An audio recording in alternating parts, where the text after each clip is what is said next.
I would like to move to declare the position of the Senate President as vacant, Mr. President. Is there any objection?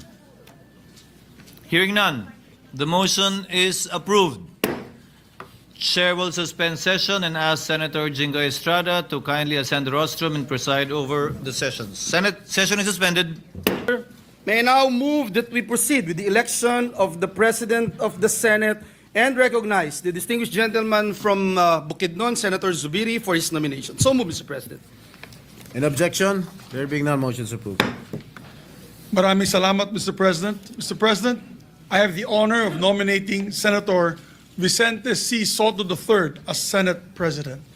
We already know him to be a leader of great integrity, as exemplified by his time as Vice Mayor of Quezon City, as Senate Majority Leader, as Senate Minority Leader, and of course, as Senate President. Having had the honor of working alongside him as his Majority Leader during the 17th and 18th Congress, I witnessed firsthand his peerless leadership and work ethic, and I can say with conviction that he has been nothing short of a reliable and trustworthy leader. As Senate President, he always led with fairness and transparency, and he led with an open ear and a decisive hand, ensuring unity and stability in the Senate at all times. Most importantly, he was a traditionalist in the very best sense of the word, consistently upholding the rules and traditions that protected the integrity of the Senate as the nation's last bastion of democracy. With Senator Soto as Senate President, the Senate is in good hands. Maraming salamat po, Your Honors. Thank you, Senator Zubiri, Majority Leader. Yes, Mr. President, there are no other nominations. Mr. President, I therefore move that we close the period of nomination. So move, Mr. Any President. objection? There being none, the motion is hereby approved. Mr. President, Senator Ligarda is also seeking the floor. I move that she be recognized, Mr. President. Senator Legarda is hereby recognized.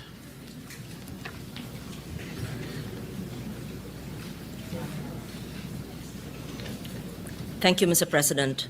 Distinguished colleagues, the Filipino people have always looked to the Senate as a pillar of our democracy.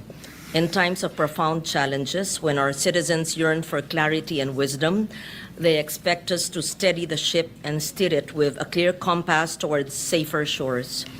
They do not ask for eloquence alone, but for proof that we can all place country above self and that we can govern with discipline, foresight, and courage.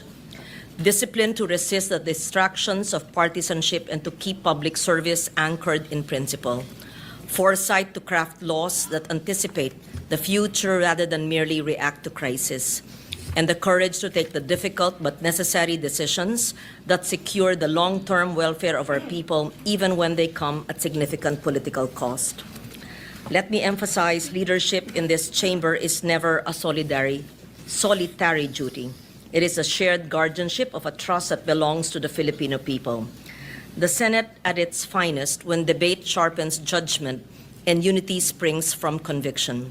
This, I believe, is what Senator Vicente Tito Soto III embodies and why I rise in support of his nomination as Senate President. During my first term long ago, I served as Majority Leader while he was Minority Leader. I witnessed his respect for balance and fairness, ensuring that this chamber remained a forum of reason and accountability. Later, as chair of the Committee on Finance under his Senate presidency, I saw his firm hand in guiding our work, listening to every voice, building consensus, reminding us constantly that governance must yield tangible results for the people. These are qualities tested by time and proven by service. Senator Tito Soto commands respect through fairness, humility, and his ability to unite diverse voices. For these reasons, I second the nomination of Senator Vicente Soto III as Senate President. Thank you, Senator Legarda. Mr. President, move for the previous motion, there being no other nomination. So move, Mr. President. It has been moved by the Majority Leader and seconded by Senator Lauren Legarda that the nomination be closed. Is there any objection? Hearing none, the motion is hereby approved. There being no other nominees for the position, Senator Vicente Soto, the only nominee for the position of the Senate President, is hereby declared as the newly elected President of the Senate. Mr. President.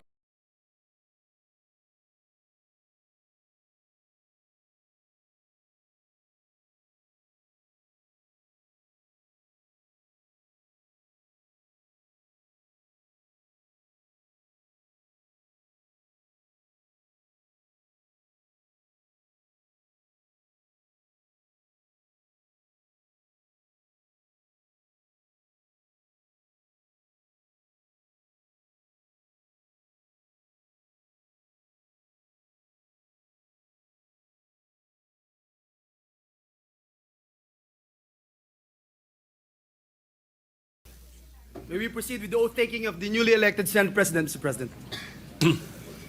Please raise your right hand and repeat after me.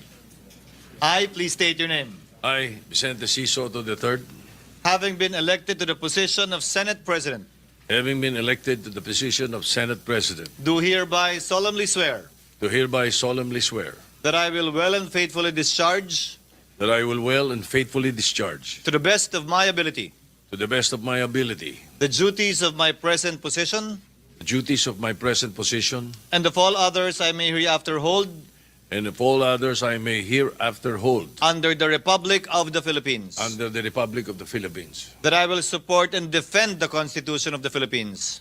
that I will support and defend the Constitution of the Philippines, That I will obey the laws, that I will obey the laws, legal orders, legal orders, and decrees promulgated by the duly constituted authorities, and decrees promulgated by the duly constituted authorities, and maintain true faith and allegiance and maintain true faith and allegiance to the Republic of the Philippines. to the Republic of the Philippines, And that I impose this obligation upon myself voluntarily, and that I impose this obligation upon myself voluntarily, without mental reservation without mental reservation or purpose of evasion. or purpose of evasion. So help me God.